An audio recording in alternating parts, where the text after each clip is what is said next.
Bom dia, boa tarde, boa noite, boa madrugada, pessoal. Sejam bem-vindos à terceira semana da disciplina de tratamento de efluentes. Hoje nós vamos falar sobre os requisitos e padrões de qualidade da água para efluentes e para corpos d'água.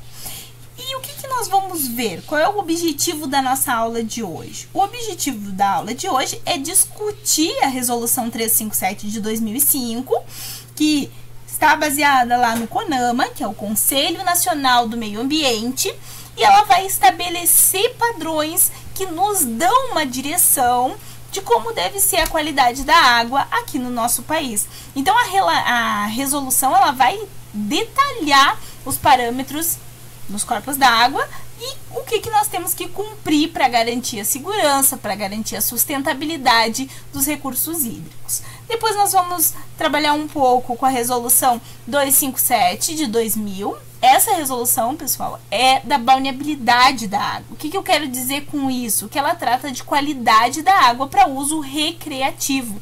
Então, ela vai estabelecer ali normas, critérios que vão garantir a segurança das pessoas que vão entrar em contato com a água, seja água da praia, seja rio, seja lagoa, enfim, tá bem? Então, começando aqui, falando um pouquinho sobre a resolução do CONAMA 357 de 2005, essa resolução ela vai criar uma classificação e essa classificação das águas ela vai ser de acordo com a salinidade e de acordo com os usos que essa água é utilizada. Então, isso, pessoal, ela fazer essa distinção permite que diferentes corpos d'água eles sejam gerenciados conforme ali a qualidade que eles têm. Eles sejam destinados de acordo com a sua qualidade.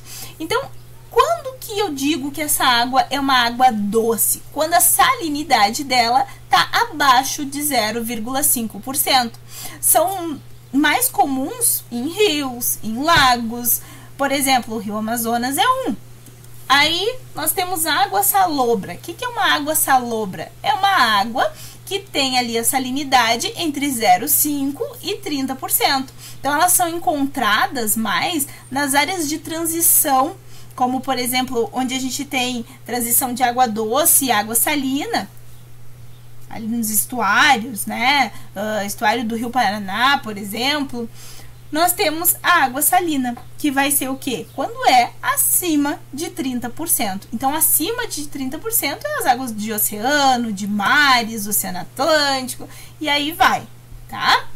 E aí, o que nós vemos depois disso? O que nós conseguimos entender sobre essa resolução? Nós temos que entender que cada classe de água, ela possui ali propriedades de uso. E essas propriedades de uso, ou seja, para que ela vai ser destinado, pode incluir abastecimento humano, animal, a própria recreação, irrigação, preservação ambiental. Então, por exemplo, as águas de classe especial. Bom, essas são destinadas a ser preservadas para proteger o ecossistema, para garantir o abastecimento de água potável para a população. Tá, aí nós entramos numa série de classificação, como vocês podem ver aqui. O que nós temos aqui? Nós temos a classificação das águas doce, que ela vai ser dividida em 5 classes. Eu tenho 4 classes e uma classe que a gente chama de especial, que tem diferentes finalidades, ou seja, eu emprego para diferentes usos cada uma dessa classe. Quando eu estou falando em classe especial, para abastecimento público, preservação do equilíbrio natural, conservação dos ecossistemas, então eu estou falando o que inclui rios de nascentes, áreas protegidas por unidade de preservação, os parques nacional aí, né? Quando eu falo em classe 1, eu estou falando de água para abastecimento, mas ela é utilizada para abastecimento e ela tem um tratamento ali simplificado. Ou seja, ela vai servir para abastecimento, vou precisar de um tratamento simplificado, mas ela vai estar incluso nisso aí, além do abastecimento, a proteção da vida aquática, a recreação primária, como por exemplo, banhos, né? E a própria irrigação. Então, eu tenho rios lá na área rural. São exemplos de classe 1. Por quê? Porque eles têm baixo grau de urbanização ali, como por exemplo o Rio São Francisco, em áreas menos impactadas.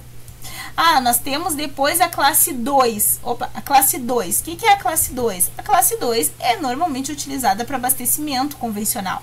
Então, tu passa por um tratamento primário, passa por um tratamento secundário e, normalmente, tu consegue utilizar essa água para abastecimento. E aí, o que tu tem aí essa água? Essa água, além do abastecimento, vai ser para recreação, para irrigação, para agricultura, para pesca. Então, rios urbanos, como o Rio Tietê, em São Paulo, né, que é utilizado para abastecimento, pesca. Mas, claro, tem nessa classe 2 já algumas poluições, tá? Depois nós temos a classe 3. A classe 3 é água para abastecimento, mas eu já preciso de um tratamento bem avançado se eu for utilizar ela. Então, eu ainda utilizo ela para irrigação, para pesca amadora, para recreações secundárias, né? E para detenção de toda a urbanização, né? Para a própria sedentação animal também.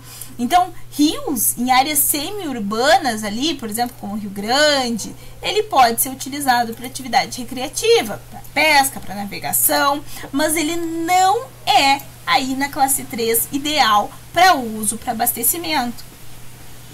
Depois a gente tem o classe 4. Na classe 4, essa água ela se destina mesmo para navegação, para harmonia ali paisagística. Ponto. Então, o que eu tenho aqui? Eu tenho lagos urbanos, eu tenho rios que são usados aí para o turismo, como o Rio Paranaíba, no Piauí. Então, essa qualidade, ela é bem impactada, né, pelas atividades antrópicas e diretamente não usa ela para abastecimento, nem pensar.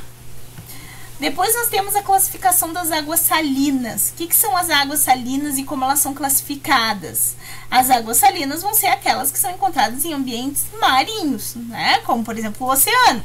E elas também possuem aí diferentes classes, que depende do uso que eu estou dando para ela e do grau de impacto que ela já sofreu ambientalmente aí.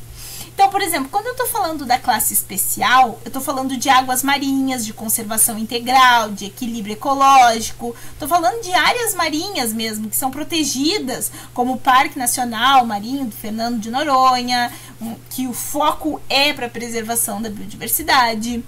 Ah, estou falando de classe 1. Bom, estou falando de água para recreação primária, por exemplo, para natação. A água que vai ser destinada aí para proteção da vida aquática mesmo, aquicultura, para pesca, praias preservadas, por exemplo,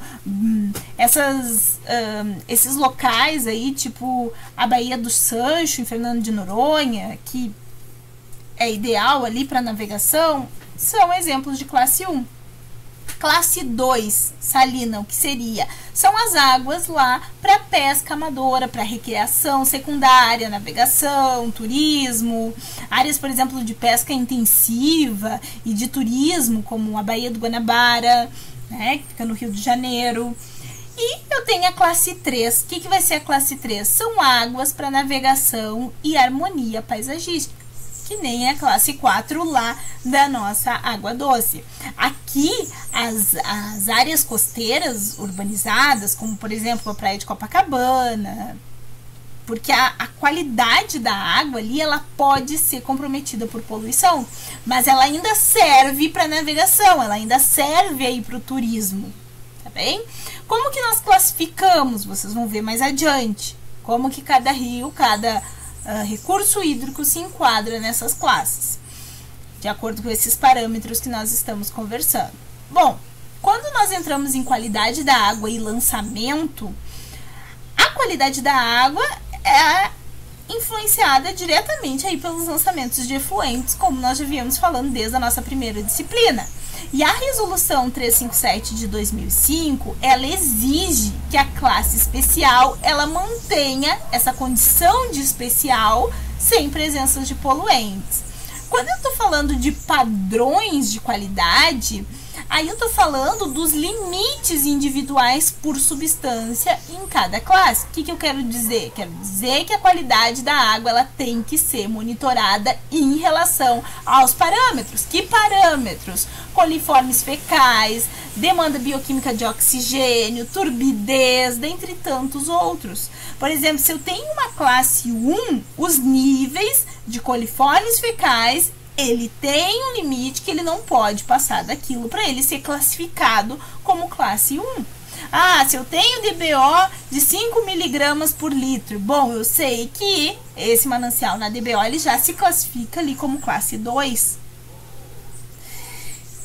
Vale bastante a pena vocês abrirem a resolução, depois deem uma olhada, porque vocês vão precisar disso, pessoal. E quando a gente fala de monitoramento, nós estamos falando do poder público, que vai realizar o monitoramento periódico desses corpos hídricos para verificar se eles estão dentro dos limites estabelecidos aí pela resolução.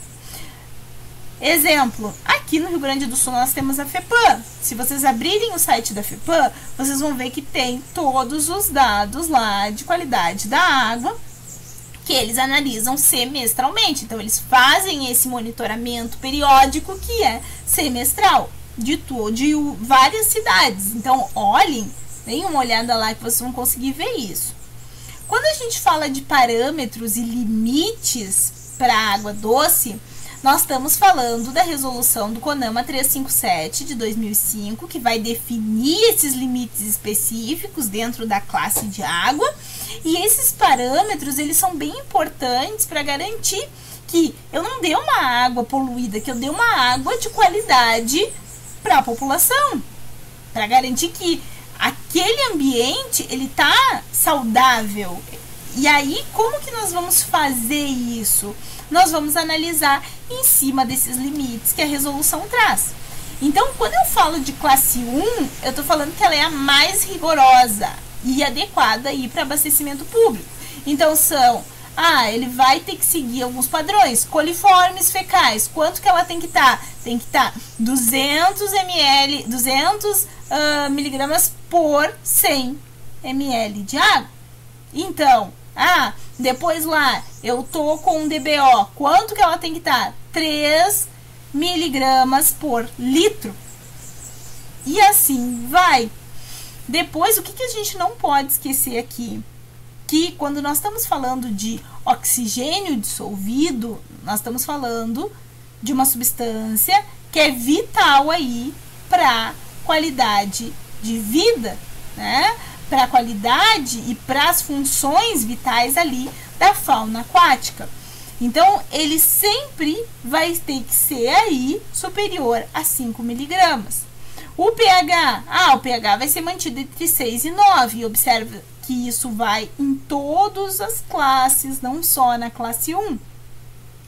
Um exemplo seria uma nascente, né? Uma nascente de uma montanha, numa área protegida, com baixa quantidade de coliformes, ela pode ter alta concentração de oxigênio. E assim seguem as demais, que depois eu deixo para vocês darem uma explorada lá na legislação. Bom, aí nós entramos num tema chamado capacidade de autodepuração. O que é a autodepuração, pessoal? Primeiro, vocês têm que entender que isso é um processo natural, ou seja, ocorre naturalmente lá dentro do meu manancial. O que acontece ali? O corpo da água, ele consegue se recuperar da poluição. Então, ele utiliza de mecanismos físicos, químicos, biológicos, e ele se recupera, se reestrutura depois que são jogados nele, né, despejados nele, efluente. Então, esse processo, ele depende de vários fatores. E aí inclui o tipo de poluente, a quantidade de água, os fatores de organismos ali que estão consumindo, que estão degradando aquele material. E se eles têm presença grande, né, esses organismos. Depois, o que nós temos que lembrar quando a gente fala? Nós entendemos que a autodepuração, ela vai ser um processo natural e que vai ser quando o manancial ele consegue se recuperar, ou seja, eu lancei o efluente, ele conseguiu se recuperar, conseguiu voltar ao que ele era antes. Tá, mas o que está ligado com a autodepuração? Nós temos a DBO. A DBO é a demanda bioquímica de oxigênio. Quando a carga de DBO ela é bem alta, pessoal, significa que a água ela consegue aí conter muitas substâncias orgânicas. Então ela vai precisar de oxigênio para decompor aquilo ali, porque quem decompõe, quem consome esse oxigênio são os micro-organismos, são as bactérias. Então, quanto mais eles trabalham, mais oxigênio eles usam. Então, eles vão ter que trabalhar muito para decompor essa carga orgânica de DBO, se ela for muito alta. Então, mais oxigênio ele vai consumir. E aí, se eu estou falando em oxigênio dissolvido, é o oxigênio mesmo presente na água. Ele é essencial quando a gente pensa em sobrevivência dos organismos aquáticos. A redução do oxigênio dissolvido, ela vai sim comprometer a qualidade de peixes, de crustáceos, enfim, de todos os organismos que tiverem ali. Quando a carga de poluentes ele aumenta, a capacidade de autodepuração ela normalmente diminui. Ou seja, quanto mais efluente eu jogar ali naquele meu manancial, mais ele vai diminuir a concentração de oxigênio. Por quê? Porque ele está usando muito oxigênio para degradar. E aí, à medida que ele usa esse oxigênio, vai acabando. Vai diminuindo. Então, a capacidade desse manancial de voltar ao que ele era antes se torna menor. Por isso que tem um ponto de equilíbrio entre o lançamento e a capacidade de autodepuração do corpo d'água. Um corpo receptor é a capacidade que o corpo hídrico tem de se recuperar, digamos assim, dependendo da capacidade de diluir, de tratar os poluentes lançados. E a quantidade de oxigênio que eu vou ter aqui dentro desse meu manancial. Então, monitorar essa prática é muito importante quando eu penso em prevenir a degradação dos recursos hídricos. Se, por exemplo, um esgoto ele é lançado lá no rio, a água pode ser limpa, mas ela vai ser limpa ao longo do tempo. E isso se as condições dela for boas, se as condições dela for favorável. Por exemplo, ela tem boa oxigenação, ela tem a temperatura adequada, aí ela vai conseguir. Mas não é uma coisa assim, jogou, se autodepurou. Locais aí onde a carga de DBO ela é elevada, a autodepuração sempre vai ser mais lenta, sempre vai ser insuficiente, e isso vai acabar causando a morte dos organismos aquáticos. Quando a gente fala em conceitos importantes, ou seja, conceitos que nós não podemos esquecer, nós estamos falando que o tratamento de efluente, ele é um processo que ele é muito importante quando eu penso em garantir água tratada, ou os efluentes lançados no corpo da água, eles sejam tratados, eles estejam de acordo com o que a legislação exige. E quando a gente fala disso, nós temos que falar de alguns termos, como por exemplo, usos restritos. Cada corpo d'água, pessoal, ele possui uma classe que determina aí o tipo de uso que ele pode suportar sem prejudicar o equilíbrio todo do ecossistema.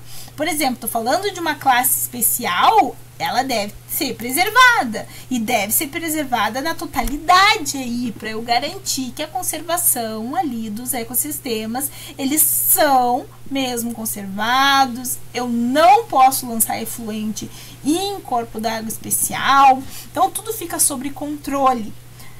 Eu tenho lá uma classe 1, bom, aí sim, aí eu já posso usar para fins recreativos, para lançamento, mas eu tenho que tomar alguns cuidados. Ela tem que estar dentro de alguns padrões. Estou falando de metas obrigatórias, são as metas mesmo que os órgãos aí responsáveis e as indústrias devem seguir para garantir que as águas recebam a quantidade mínima de tratamento que precisa e que o parâmetro de qualidade eles atendam os critérios que são estabelecidos pela resolução do CONAMA. Exemplo lá, um município ele pode estabelecer meta de reduzir os coliformes totais fecais, Escherichia coli, na água para um nível inferior a 200 ml por 100 ml. Então, 200 miligramas por 100 ml. Posso fazer isso. Quando nós estamos falando em abastecimento, o tratamento, a prevenção das águas a montante, ou seja, aquelas águas que vêm, né, para abastecimento público, eles são muito importantes para garantir essa qualidade dessa água que chega na torneira da população. Porque a contaminação nos mananciais, ela pode afetar, e não só uma parte, mas afetar todo o meu sistema de abastecimento. E isso torna necessário, faz com que a gente comece a pensar e buscar um controle mais rigoroso dessa qualidade. E não só na primeira etapa ou na segunda etapa, mas em todas as etapas. Um exemplo disso é o tratamento de água de um rio urbano. Para levar água potável, a gente precisa passar por um tratamento dessa água. Condições de lançamento, pessoal. Os efluentes aí, eles são lançados nos corpos da água, mas eles têm que atender, como eu disse para vocês, a determinados parâmetros, porque assim se evita a contaminação, se evita a degradação ali da qualidade da água. E esse controle rigoroso do efluente, ele é fundamental quando eu penso que eu quero garantir a preservação da saúde da minha população, né? Então, quais são as principais condições? Eu tenho que pensar, quando eu penso em condições de lançamento, eu estou falando de padrões de emissão, ou seja, os lançamentos de efluentes, eles devem ser controlados de forma aí que as substâncias poluentes, elas não excedam os limites com alto nível de concentração. Então, por exemplo, eu tenho um efluente com um alto nível de coliformes fecais. E aí, vai comprometer a qualidade da minha água. Isso vai ser tóxico lá. Vai atrapalhar o próprio consumo humano, as recreações, enfim. Monitoramento. O que as condições de lançamento têm a ver com monitoramento? Tudo, né? Porque se nós pensamos em garantir que o efluente lançado ele não ultrapasse os limites, nós estamos pensando em monitorar de tempos em tempos aquele manancial.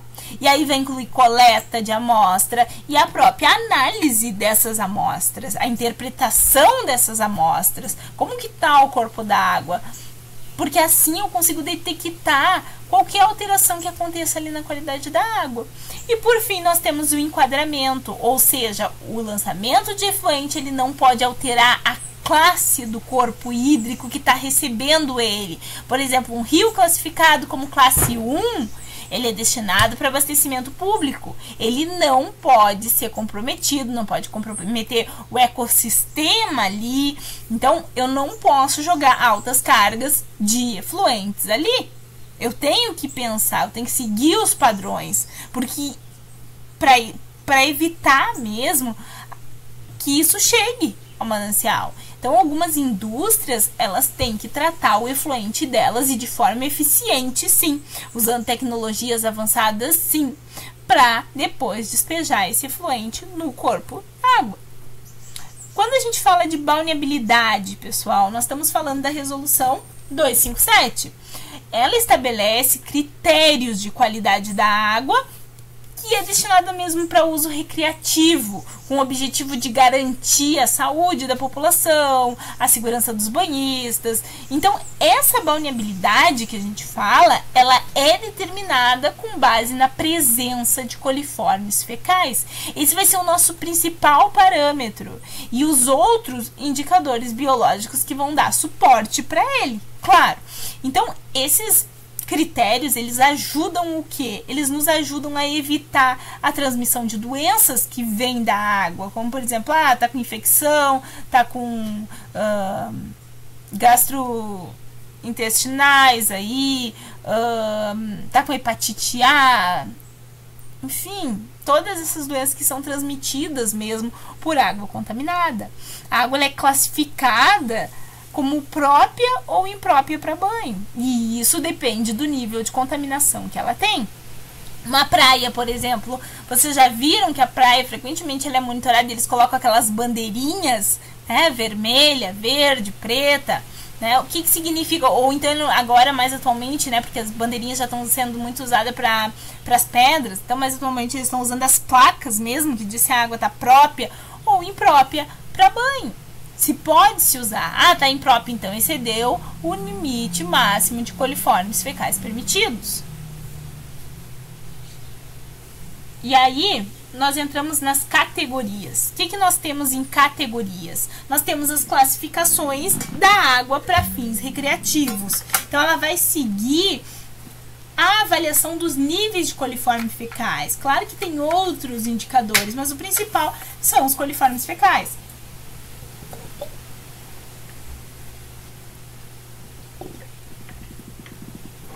Então, pessoal, olha só. A água ela vai ser classificada como própria e excelente ali. São águas com coliformes fecais em níveis muito baixos. Então, elas são ideais aí quando eu penso em atividades como natação. Porque a qualidade dessa água, ela é, como o nome já diz, excelente. Ela não vai oferecer risco para ninguém. Depois nós temos uma classe muito boa. O que é isso? É a água, ainda é segura para banho, mas ela pode ter riscos mínimos, porque ela tem pequenas contaminações ali naquela água. Quando eu falo em água satisfatória, observem que vai caindo, né? A água satisfatória é a água que ainda pode ser usada aí para recreação, mas ela vai apresentar mais risco que a boa. Então, ela parece, quando eu faço o testezinho dos coliformes fecais, que ela tem risco, sim. Principalmente essas praias mais movimentadas, com áreas com mais poluição, por exemplo. Então, as águas próprias para banho, elas têm que atender os critérios de qualidade. E aí, de acordo com esses critérios, que elas vão se estabelecendo. Quando a gente fala em águas impróprias, nós estamos falando em águas que têm alto nível de contaminação fecal. Quando os níveis de coliformes fecais, eles são bem elevados, aí eu digo que essa água ela está imprópria, eu não posso tomar banho, eu não posso usar ela para atividade recreativa. Quando nós falamos em risco à saúde, essa água, quando ela é imprópria, ela apresenta riscos e esses riscos são grandes. Então, por isso que se interdita essa área, para realmente proteger a população de infecções, de doenças mesmo que são transmitidas ali por água contaminada. E aí nós entramos em interdições mesmo. O que são essas interdições de praias, de balneários? É quando a qualidade da água em recreação, ela é considerada imprópria, como nós estamos falando, né? Então, os órgãos responsáveis pela fiscalização, como, por exemplo, a Secretaria de Meio Ambiente, ela vai lá e interdita essas áreas para proteger a saúde de quem? Da população. E aí, quando a gente fala em acidentes e incidentes, bom, as interdições, elas vão ocorrer decorrente de algumas coisas além, né, dos coliformes. Por exemplo, se tiver o derramamento lá de substâncias poluentes, como petróleo, como esgoto, isso vai causar um impacto muito grande ali. E esse impacto ele vai ser na hora. E ele vai ser, pode ser grave quando a gente pensa a nível de qualidade da água. Então, a secretaria vem e interdita.